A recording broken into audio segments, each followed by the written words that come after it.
नीरज के कारनामे से झूम रहा है हिंदुस्तान।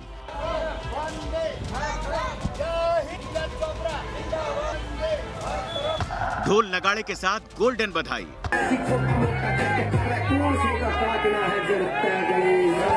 झूम रही है सेना, नाच रही है आवाम। भारत माता की। टोक्यो में गूंजा भारत का राष्ट्रगान।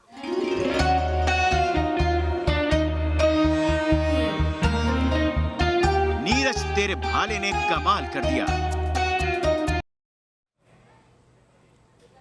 नमस्कार, आप देख रहे हैं न्यूज नेशन। आपके साथ मैं हूं सबीना तामंग देशमुख और इस वक्त मेरे सामने बिल्कुल हूबहू वही मैदान नजर आ रहा है जहां पर आज नीरज चोपड़ा ने इतिहास रच दिया, स्वर्णिम इतिहास रच दिया और भारत का गोल्डन बॉय बनकर देश की आन शान बान को आज कई गुना यहां पर बढ़ा दिया। एक इतिहास यहां पर रचा गया है नीरज चोपड़ा के जरिए। पूरे देश में जश्न का माहौल है, वो जश्न जिसकी उम्मीद हम पिछले 16 दिन से कर रहे थे और आखिरकार नीरज ने सारी उम्मीदों को पूरा करते हुए फतह हासिल की। टोक्यो ओलंपिक में नीरज चोपड़ा ने कमाल कर दिखाया। नीरज के भाले ने गोल्ड मेडल पर सीधा अपना निशाना साधा और 130 करोड़ भारतीयों की उम्मीद को साकार कर दिया।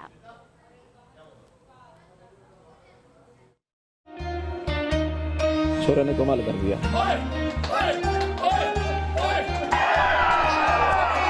लट काट दिया और लट क्या भाले वाला लट काट दिया।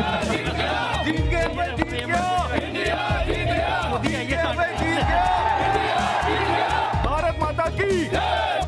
नीरज पर नाज है, भाले का निशाना गोल्ड मेडल पर लगा।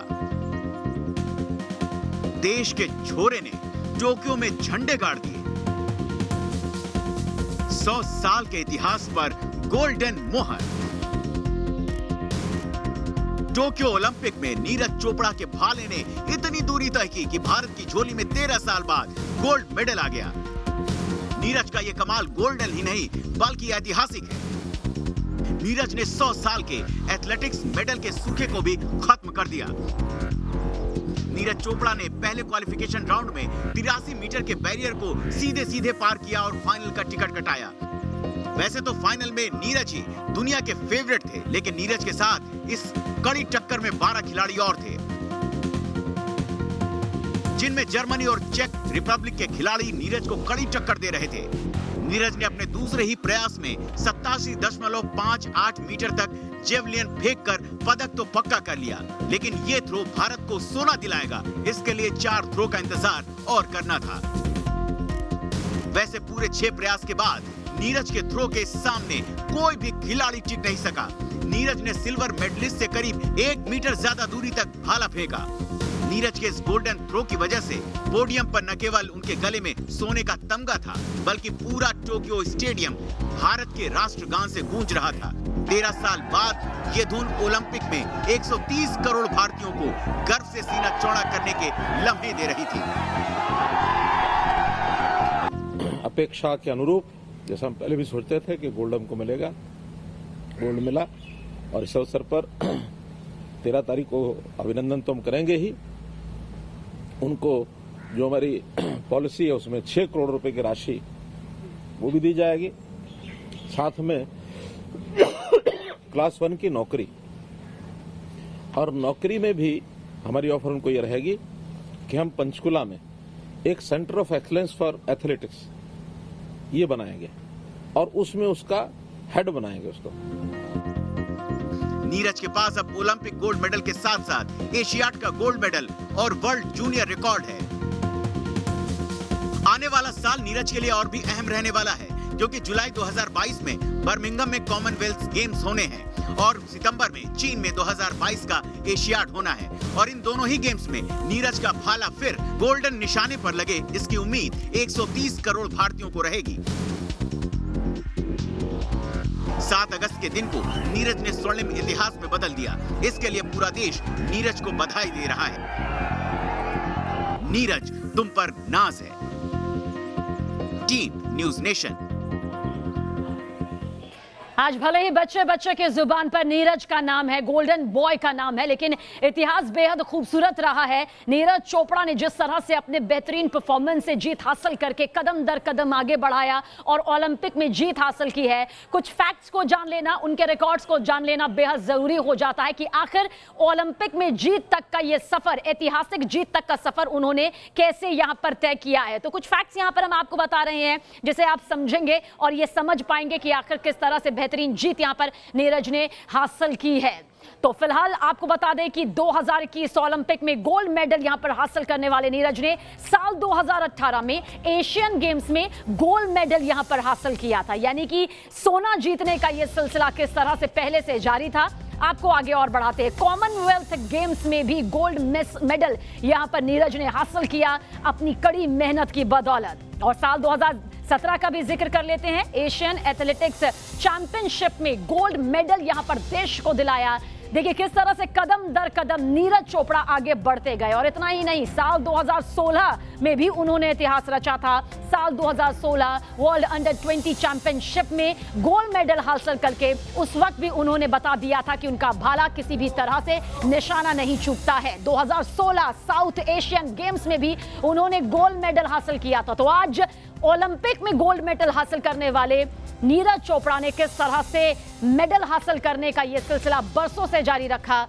वो आपके सामने। और खेल यानी कि टोक्यो में हो रहे थे, लेकिन इमरान खान इस्लामाबाद में सिर पीट रहे थे। वजह थी नीरज चोपड़ा की star golden performance. Neeraj Chopra की बंदूक सरहद पर पाकिस्तान को चुनौती देती है, तो नीरज के भाले ने ओलंपिक के मैदान में पाकिस्तान को परास्त कर अरशद नदीम की हवा निकाल दी।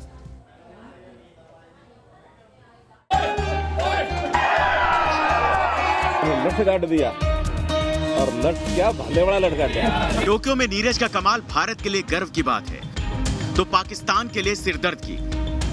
जेवलिन के ओलंपिक इवेंट में नीरज हिंदुस्तान का प्रतिनिधित्व कर रहे थे तो अरशद नदीम पाकिस्तान का झंडा थामे थे।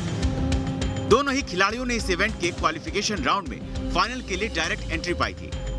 नीरज ने 86.65 मीटर थ्रो करके फाइनल में एंट्री मारी तो अरशद का भाला केवल 85.16 मीटर तक ही गया।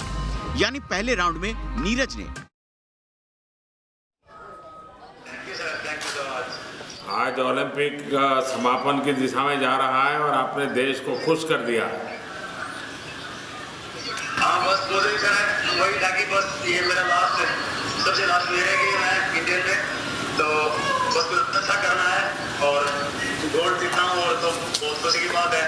बहुत अच्छा लगा और मुझे लगता है कि सभी जो अपने भारत और जो लोग देख रहे थे उनकी बहुत दुआएं और उनका सपोर्ट था पीछे से इतने ज़्यादा लोगों का, तो शायद उसी ने मुझे यहाँ पे हाथ पहुँचाया है। पानीपत ने पानी दिखा दिया। नहीं सर, बहुत सभी का बहुत ज़्यादा दुआएं थी तो उनकी दुआएं काम आई आज। लेकिन इस बार एक तो ओलंपिक एक साल डिले हुआ तो आपको एक साल ज़्यादा मेहनत करनी पड़ी और कोरोना में अनेक संकट आए, अनेक मुसीबतें आई, बीच में आपको चोट भी आई थी, लेकिन उसके बावजूद भी आपने बहुत बड़ा कमाल करके दिया और ये मेहनत के कारण होता है। जी नहीं, बहुत ही ज़्यादा सर, बहुत मुश्किल टाइम रहा था, बीच में इंजरी आई थी और ऐसा लग रहा था कि पता नहीं कैसा कम। लेकिन जिस दिन आप जा रहे थे और मेरी आपसे जो बात हुई, मैंने देखा कि आपके चेहरे में एकदम कॉन्फिडेंस था, आपकी बातों में कॉन्फिडेंस था और दूसरा मैंने देखा आपको प्रेशर नहीं था, बिल्कुल हंसते खेलते थे आप। वही कोशिश कर रहा था कि बस अपना जितनी मेहनत की है बस बिना प्रेशर की कोशिश कर रहा था कि बस अपना 100% दूं, क्योंकि यही ऐसा दिन था लाइफ का जहाँ पे जो सबसे जरूरी था मेरी स्पोर्ट्स कैरियर का, और मैंने यहाँ पे आज अपना पूरा 100% दिया और अपने देश के लिए। नहीं, आपने देश का नाम रोशन किया है और देश की युवा पीढ़ी को इसके कारण खेल के क्षेत्र में आगे आने का मन करेगा। और इस बार टोक्यो में ऐसे क्षेत्र में हमारे लोगों ने दम दिखाया है जो नॉर्मली भारत के बच्चे नहीं होते हैं, लेकिन आपने करके दिखाया है। बिल्कुल सर, मुझे लगता है कि आने वाले बच्चे भविष्य प्रेरित होंगे और अपना स्पोर्ट्स है और ज़्यादा ऊपर जाएगा। और मैं चाहता हूँ कि और आप तो फौजी है, आप तो फौजी हैं, इसलिए और भी बच्चों को तैयार कर पाएंगे, बहुत अच्छी तरह तैयार कर पाएंगे। हाँ। बिल्कुल बिल्कुल सर, बस आप ऐसे ही साथ देते रहिए खिलाड़ियों का और ऐसे ही मनोबल बढ़ाते रहिए। तो मुझे लगता है कि सर खेल बहुत ही जरूरी है एक देश के लिए और अपने देश को प्राउड फील करवाने के लिए। और बस जैसे बिल्कुल। और बहुत ज़्यादा जब स्पोर्ट होता है तभी तो स्पोर्ट्समैन स्पिरिट आता है। और आपके माताजी पिताजी को भी मेरी तरफ से प्रणाम कहिएगा, क्योंकि ये बहुत गर्व का पल है आपके परिवार के लिए भी और देश के लिए भी। और राधा किशन जी को भी मेरी तरफ से बधाई दीजिए भैया। राधा कृष्ण जी को भी और पूरे एथलेटिक्स फेडरेशन। हाँ, उन्होंने भी आपके साथ कंधे से कंधा मिला के काम किया है। हाँ ठीक सर। तो 15 अगस्त को मिल रहा है भैया। बिल्कुल सर, ठीक है। चलिए, बहुत बहुत शुभकामनाएं, बहुत बहुत बधाई। Thank you so much sir. Thank you sir. Thank you.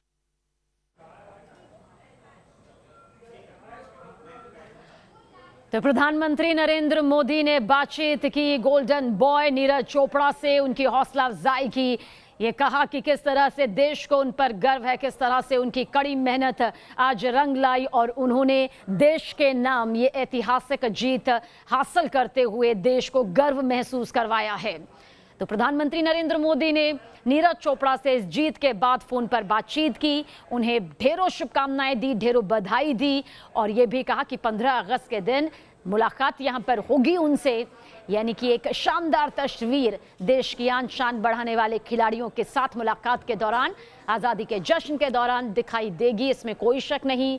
Tokyo के मैदान में आज 16वां दिन और 16वें दिन देखिए किस तरह से यहां पर देश को गर्व महसूस करवाई। और क्या कुछ प्रतिक्रिया यहां पर लगातार सामने आ रही है, क्या कुछ उनके दोस्त यहां पर कह रहे हैं जो उनके साथ खेले बड़े हुए, जिन्होंने उनके साथ वक्त गुजारा, देखिए आप भी। इस वक्त हम नीरज चोपड़ा के घर के अंदर मौजूद है और यहीं से मेहनत करके नीरज चोपड़ा ने वो ख्वाब देखा जो ख्वाब आज साकार हुआ है। किस तरीके से जो ख्वाब मिल्खा सिंह ने देखा था कि एथलेटिक्स में भारत को गोल्ड दिलाना है, जो पीटी उषा ने देखा था, पीटी उषा का ख्वाब भी आज ही पूरा हुआ है। हम आपको उसका कमरा दिखाएंगे और उनके बचपन के दोस्तों से मिलवाएंगे और बताएंगे कि किस तरीके से ये नीरज चोपड़ा का बेड है, यही वो बिस्तर है जहां पर जिस तरीके से पूर्व राष्ट्रपति एपीजे अब्दुल कलाम कहते थे कि सपना वो नहीं होता जिसे देख के नींद आ जाए, बल्कि जो नींद उड़ा दे वो सपना होता। और वो सपना यहीं पर इसी बिस्तर पर बैठ के नीरज चोपड़ा ने देखा था। उनके 4 दोस्त जो बचपन के यार है वो हमारे साथ बात करने। क्या नीरज चोपड़ा जब भी आपके साथ होते थे, क्योंकि 2016 में ही जूनियर का उन्होंने विश्व पदक जीत लिया था, उसके बाद कॉमनवेल्थ, एशियन गेम्स, क्या लग रहा था कि गोल्ड मिलेगा? जब फर्स्ट टाइम हमारे पास हमारा जूनियर है और जब भी वो ग्राउंड में आते थे उनका अलग ही सिस्टम था, अलग ही कैचिंग पावर थी। मगर आज हमें इतनी खुशी मिल रही है कि हमारे ग्राउंड का जेवलिंग खेले हुए हैं, आप खुद जेवलिंग खेले हुए हैं, क्या शुरू में लग गया था कि जो लड़का है ये नाम करेगा पूरे देश का? सर वो गोल्ड गिफ्ट बंदा था, उसकी जो रिलीज थी ना, जब फर्स्ट टाइम उसने जेवलिंग पकड़ी और उसने जब उसने थ्रो करी, अधिकतर 99% खिलाड़ी इतनी ही जर्क मारते हैं, उसकी आपने अभी भी नोट किया हो तो उसकी थ्रो 2 मीटर आगे तक जाती थी।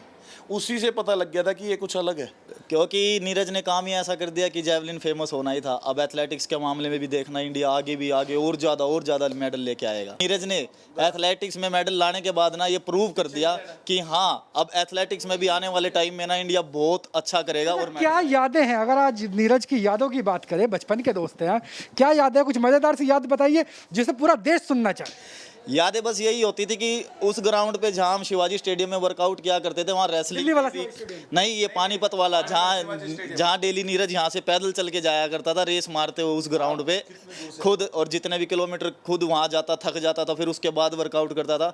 और जितने भी खिलाड़ी होते थे, चाहे वो रेसलिंग का हो चाहे किसी दूसरे इवेंट का, कई बार सबकी आपस में ना टक्कर हो जाती थी कि भाई देखते हैं जंप किसका तगड़ा है, ब्रॉड जंप किसका तगड़ा है, हर्डल हाइट पे कौन ज़्यादा जंप लगा रहा है, कौन नहीं। अपने इवेंट को छोड़ के दूसरे दूसरे इवेंट में, और उन इवेंट में भी नीरज सबसे आगे ही रहता था। ये मंडली होती है। आमतौर पे कहते हैं ना कि हमारे छोरे बिगड़ गए, तो छोरे नुआ बिगड़ेंगे। ये दोस्तों को देख लो, कोई कुश्ती करे, कोई जेवलिंग, और ये खुद नेशनल चैंपियन है। नेशनल चैंपियन दोस्त थे नीरज के। अब बताइए। काफ़ी टाइम 6 ईयर तक कंटिन्यू चैंपियन रहा हूँ मैं।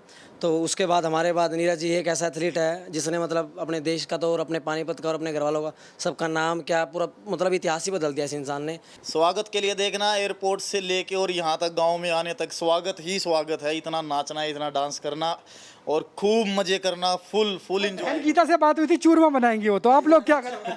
उसको चूरमा भी खवाओगे और हर एक चीज़ खवाओगे जी। योजन समित मैचों के साथ राहुल डबास, न्यूज़ नेशन, पानीपत। तो आखिरकार ये कमाल यहाँ पर सामने आ गया और ये कमाल किया है पानीपत के बेटे नीरज चोपड़ा ने। एक बहुत छोटा सा ब्रेक, बहुत जल्द हाजिर हो रहे हैं।